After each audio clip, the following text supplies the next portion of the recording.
start. Yes, Shirin John, please would you do us the favor? The partners continue to be liable as such to third parties for any act done by any of them, which would have been the act of the firm if done before dissolution until public notice is given of the dissolution. ठीक है, आगे बढ़.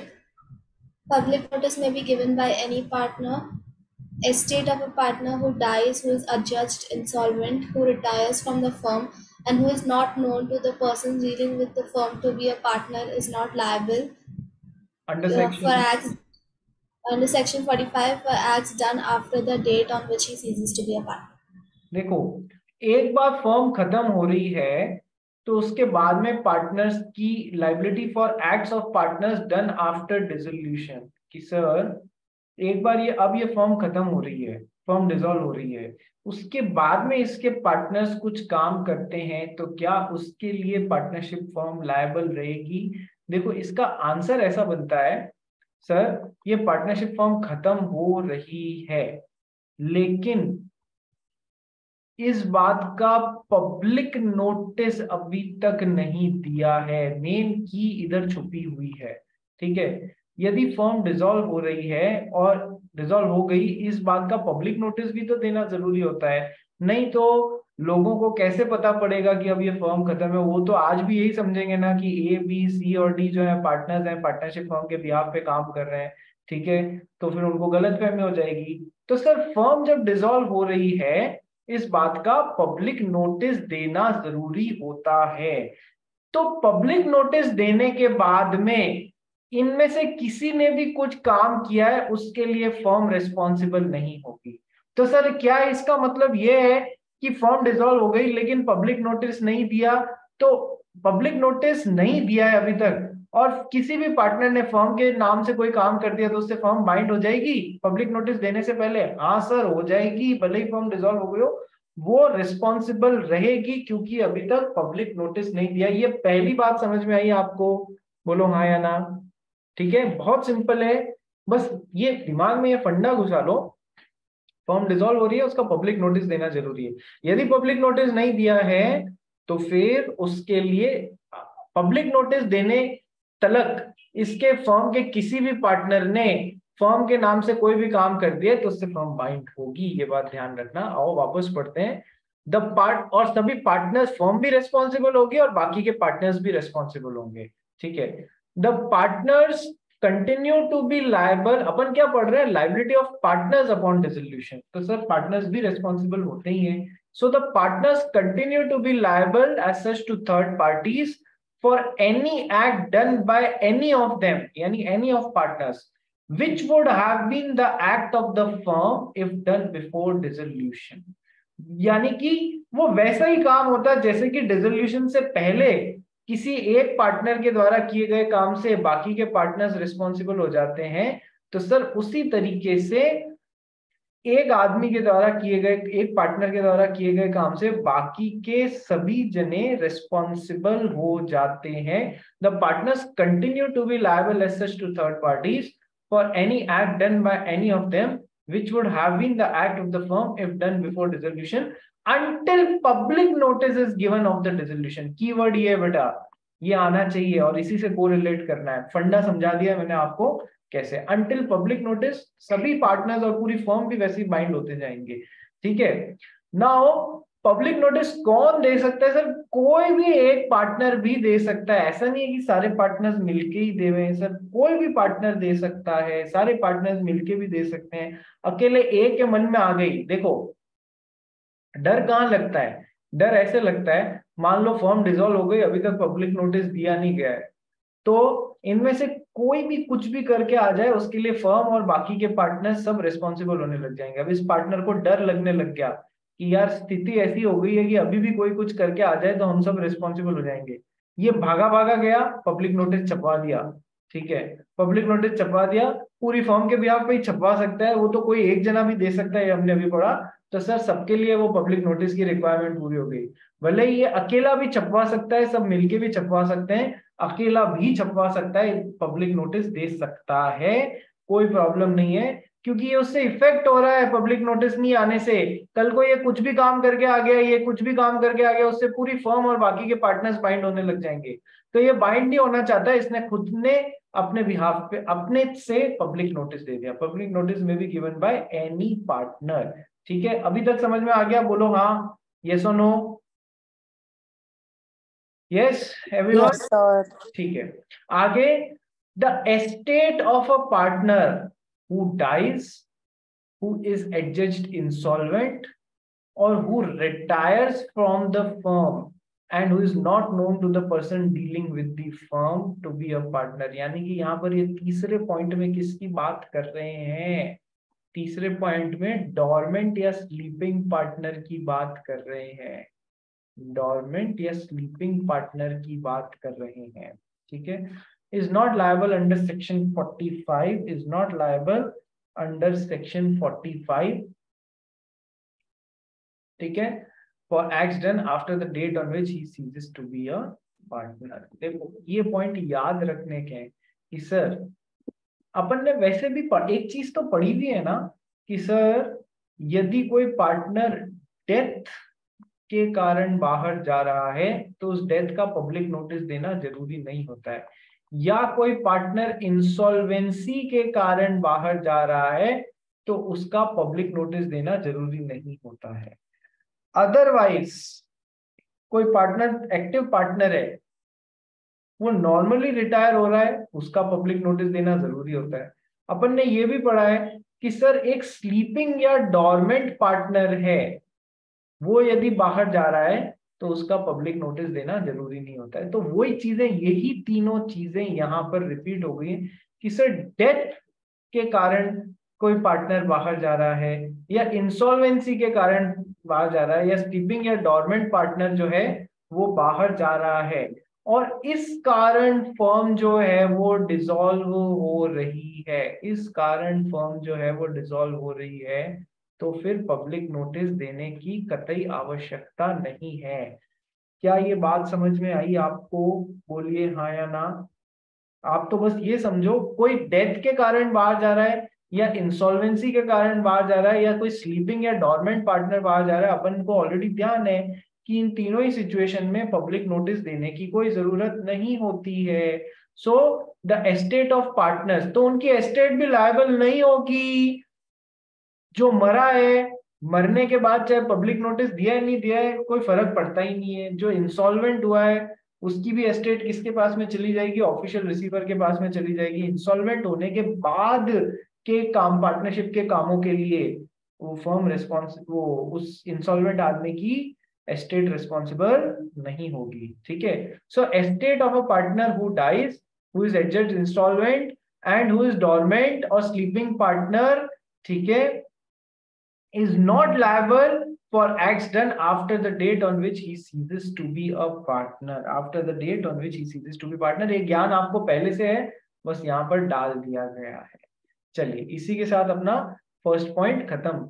ठीक है, इनकी estates liable नहीं होगी। Active partner की होती है बेटा, ध्यान रखना।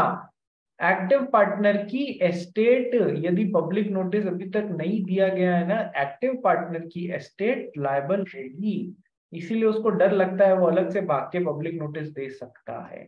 ठीक है, चलिए next is surrender personal profits earned after dissolution. Surrendering personal profits earned after dissolution.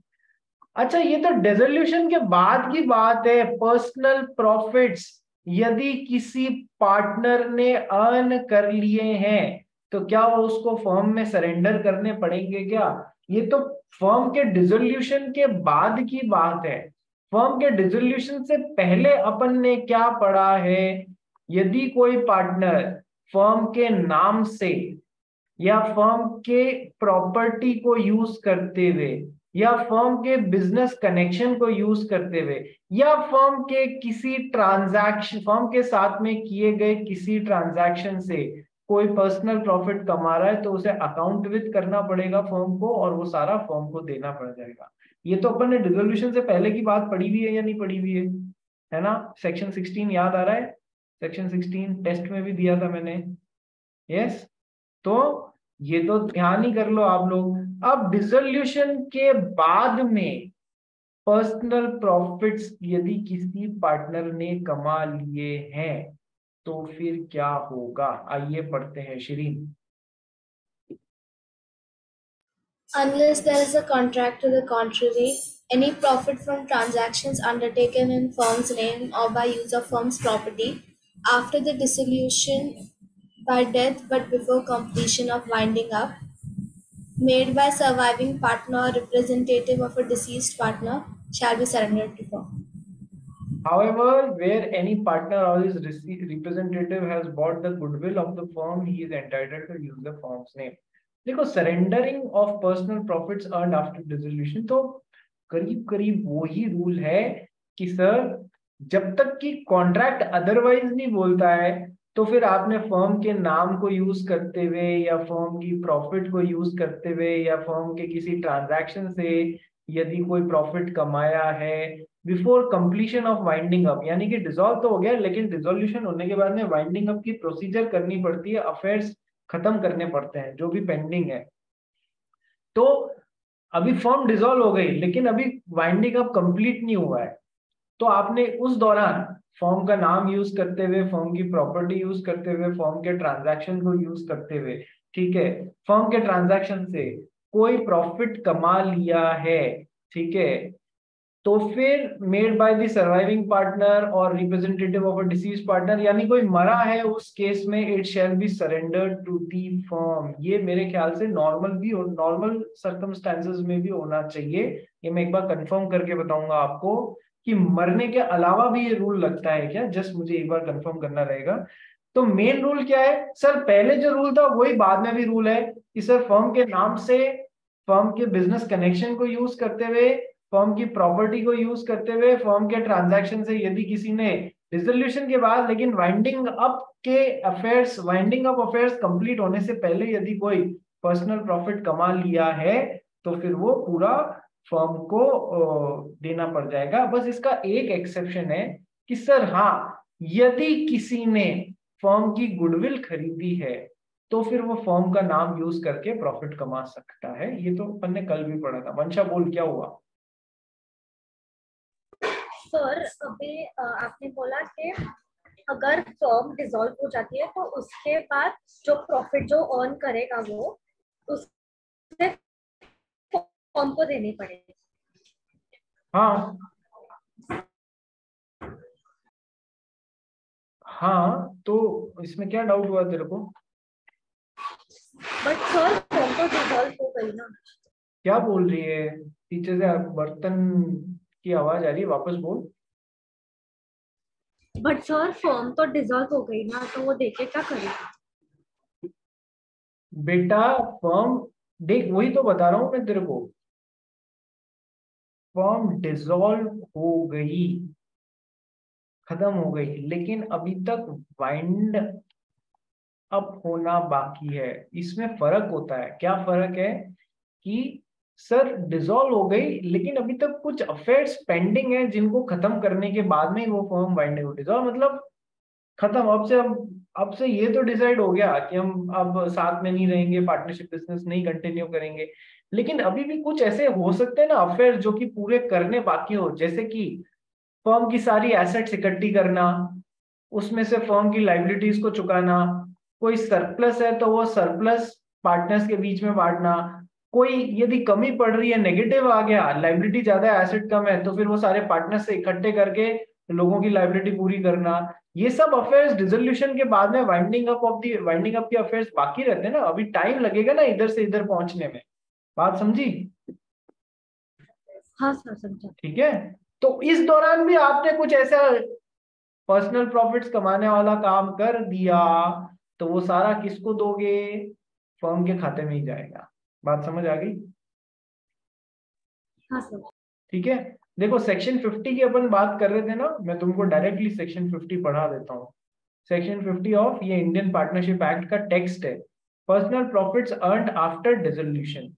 तो क्या बोलता है? Subject to a contract between the partners the provisions of clause A of section 16, वो ही रेफर कर दिया जो 16A में पढ़ा हुआ था ना अपन ने, कि फर्म के प्रॉपर्टी यूज करते हुए, नाम यूज करते हुए, फर्म के ट्रांजैक्शन से, फर्म के बिजनेस कनेक्शन से, ठीक है, shall apply to transactions by any surviving partner और by the representatives of the deceased partner undertaken after the firm is dissolved on account of death of a partner and before its affairs have been completely wound up। ये केवल death और death के case का ही point है, ये बात ध्यान रखना, ठीक है, और ये केवल डेथ का ही पॉइंट है भाई, सेक्शन 50 याद रखना, ये बाकी के उसमें नहीं हो रहा है। तो surrender personal profits earned after dissolution, किसी पार्टनर की डेथ के कारण यदि फर्म वाइंड अप हो रही है और फर्म का नाम, बिजनेस ट्रांजैक्शन, बिजनेस कनेक्शन और सब यूज करते हुए यदि किसी पार्टनर ने कोई पर्सनल प्रॉफिट कमा लिया और अभी तक वाइंडिंग अप अफेयर्स पूरे नहीं हुए हैं, तो वो फर्म के खाते में चले जाएंगे, वो फर्म को देने पड़ेंगे, ठीक है। नेक्स्ट ये सब लाइबिलिटीज है, liability for acts of the partners done after dissolution. Next, surrender personal profits earned after dissolution. Next, duty और liability not to carry on similar business for specified period of time. पढ़ भाई Shirin. Upon or in anticipation of firm's dissolution, partners may enter into an agreement that some or all of them will not carry on business similar to that of the firm within a specified period or within specified local limits. Every partner in view of such agreement shall not carry on similar business. देखो ये बहुत important है और इसका reference जो है ना वो इंडियन कॉन्ट्रैक्ट एक्ट जब अपन पढ़ना चालू करेंगे ना वहां पर भी आएगा। Duty not to carry on similar business for specified period of time. देखो जब या तो फर्म डिसॉल्व हो रही है या इन एंटिसिपेशन ऑफ डिसोल्यूशन, कि अपन एंटिसिपेट कर सकते हैं कि आने वाले कुछ टाइम में फर्म डिसॉल्व हो जाएगी, या तो डिसॉल्व हो रही है या इन एंटिसिपेशन ऑफ डिसोल्यूशन, सारे पार्टनर्स आपस में एक एग्रीमेंट बना सकते हैं कि हम में से कोई भी फर्म्स के सिमिलर बिजनेस को नहीं कैरी ऑन करेगा with in a specified period, यानी कि एक फिक्स टाइम पीरियड, अगले 1 साल 2 साल 5 साल, और with in specified local limits. जैसे कि वो फर्म महाराष्ट्र में काम कर रही थी तो महाराष्ट्र के अंदर अगले 5 साल 3 साल हम ये काम सिमिलर बिजनेस नहीं करेंगे जब हमारी फर्म डिसॉल्व होगी, ठीक है। So every partner in view of such agreement shall not carry on similar business. तो फिर हर पार्टनर की लायबिलिटी हो जाएगी कि सर वो सिमिलर बिजनेस कैरी ऑन नहीं कर पाएगा यदि ऐसा एग्रीमेंट फर्म बनाने के साथ ही किया हुआ है या फिर फर्म के डिसोल्यूशन के टाइम किया हुआ है या इन एंटिसिपेशन ऑफ डिसोल्यूशन के टाइम किया हुआ है कि हम में से कोई भी फर्म के सिमिलर बिजनेस, सिमिलर, एक तो सर ये कब सही रेस्ट्रिक्शन होगा सर, जब एक तो वो सिमिलर बिजनेस के लिए होगा, नंबर 1, नंबर 2 एक स्पेसिफाइड टाइम पीरियड के लिए होगा, जिंदगी भर के लिए नहीं, स्पेसिफाइड टाइम पीरियड के लिए होगा, और स्पेसिफाइड और reasonable geographical limit, specified oblique reasonable geographical limit के लिए होगा। ये तीनों बातें यदि रीजनेबल हैं, सिमिलर बिजनेस के लिए होगा, सर कोई भी बिजनेस के लिए आप थोड़ी रेस्ट्रिक्शन लगा सकते हो, सिमिलर बिजनेस, फर्म के सिमिलर बिजनेस नहीं करना है यदि फर्म डिसॉल्व हो जाएगी तो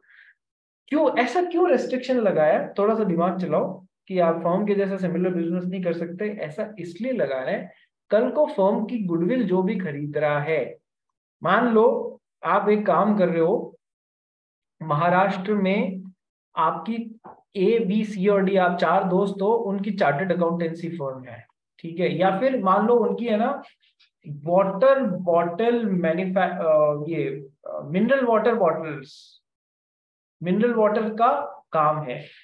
तो मान लो इस पार्टनरशिप फर्म ने अपनी गुडविल और अपना माल जो है वो एक मिस्टर एक्स को बेचा, मिस्टर एक्स ने इन पे रेस्ट्रिक्शन लगाया, आप में से कोई भी पार्टनर्स अगले 5 साल तक महाराष्ट्र में मिनरल वाटर बॉटल के बिजनेस में नहीं आएगा। 5 साल बाद आप आ सकते हो, ठीक है, मिनरल वाटर बॉटल की बिजनेस में आ सकते हो, 5 साल बाद आ सकते हो। तो सर ये क्या है, ये रीजनेबल रेस्ट्रिक्शंस हैं, ऐसे लगाएंगे तो ही सही होगा।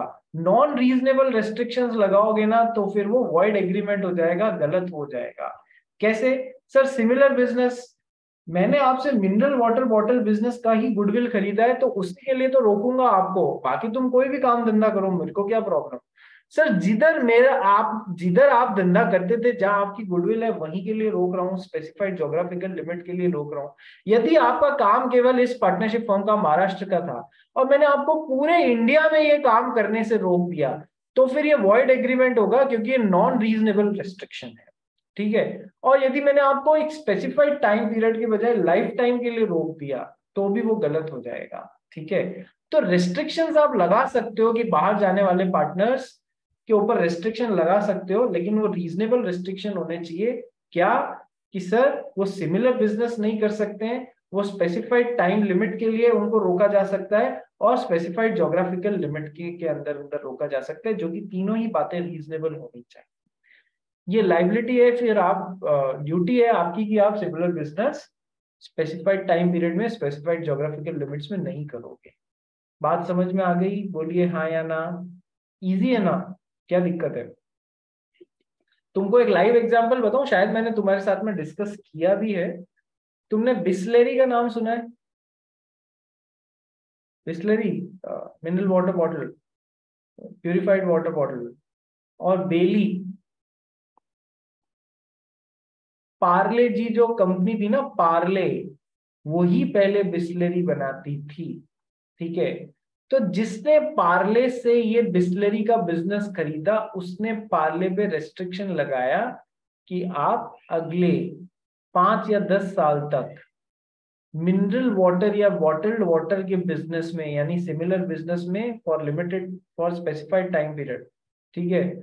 और ज्योग्राफिकल लिमिट तो खैर बिस्लेरी पूरे इंडिया में बिकती थी, तो उसने इंडिया में ही रेस्ट्रिक्शन लगाया कि आप इंडिया में सिमिलर बिजनेस में फॉर स्पेसिफाइड टाइम पीरियड नहीं आओगे, क्योंकि मैं आपकी गुडविल खरीद रहा हूं। तो गुडविल पैसे देके खरीद रहा हूं, तो मेरे लिए जरूरी है कि मैं उसका फायदा उठा सकूं। इसके लिए जरूरी है कि आप अगले 5 साल तक इस बिजनेस में वापस नहीं आओ। यदि आप अगले दिन ही आ जाओ, तो फिर मेरे से कौन खरीदेगा? सब आपको जानते हैं। ठीक है सर। 5 साल तक पार्ले ने शांति से वेट किया, उसके बाद में लेके आया पार्ले बेली, जो अभी पर्पल कलर की बॉटल है ना, उसके साथ में आया। ठीक है। तो ये ऐसे रेस्ट्रिक्शंस रीजनेबल होते हैं। तुम लोग को पता है भी Coca Cola, yes, Thums Up brand सुना है, और एक लिम्का सुना है, और एक और ब्रांड होता था गोल्ड स्पॉट। ठीक है। These all were the brands of Parle. Coca Cola ने ये 2 ब्रांड उससे खरीद लिए। ठीक है। और उसको बोला आपको नहीं आना है बिजनेस में वापस। अब वो पीछे की कहानी कितने रीजनेबल रिस्ट्रिक्शन थे, इतना भी मुझे नहीं पता। ठीक है। बट ये बिस्लरी वाला एग्जाम्पल एकदम फिट बैठता है अपने इस एग्जाम्पल में। Point number 4, section 46, liability of the partners में क्या है? Rights of the partners to have business moved up after dissolution. ये राइट्स जैसे आ रहा है, एक बार इसको पढ़ते हैं। आ भाई पढ़, Shirin John. On the dissolution of the firm, every partner or his representative is entitled, as against all the other partners or the representatives, to have the property of the firm